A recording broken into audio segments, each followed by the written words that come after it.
I had no idea what God was going to ask me to give up. Jesus is using this as an example.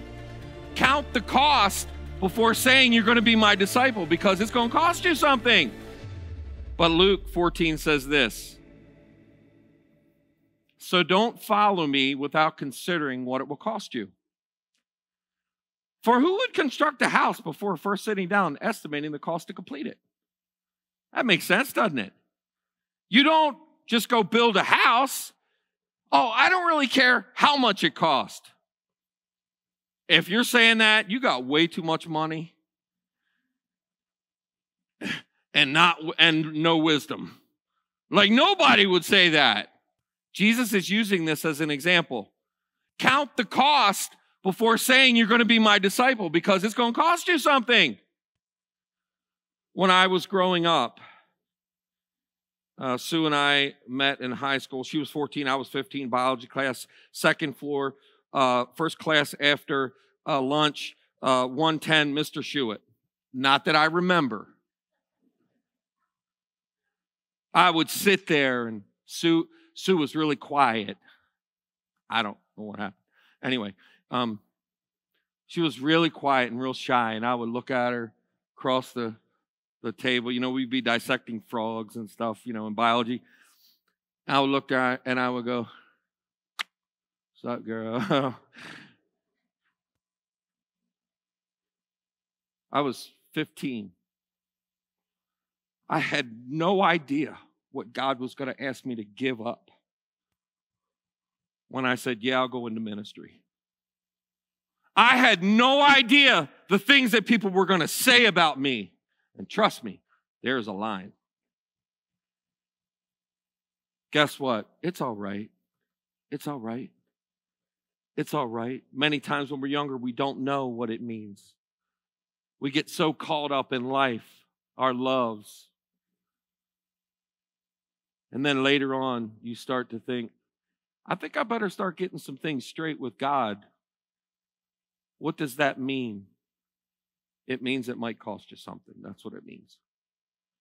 He might ask you to change your whole direction of your life. Trust me, I was not planning on going into ministry. Ever. I wanted to be an airplane pilot. And many of you know I can't see. You don't want me flying a plane. Let's just say that. And I thought for a long time, yeah, but I can't be his disciple because I've done so much wrong. I've ignored him. I grew up in a Christian home. I did things that I know I shouldn't have done.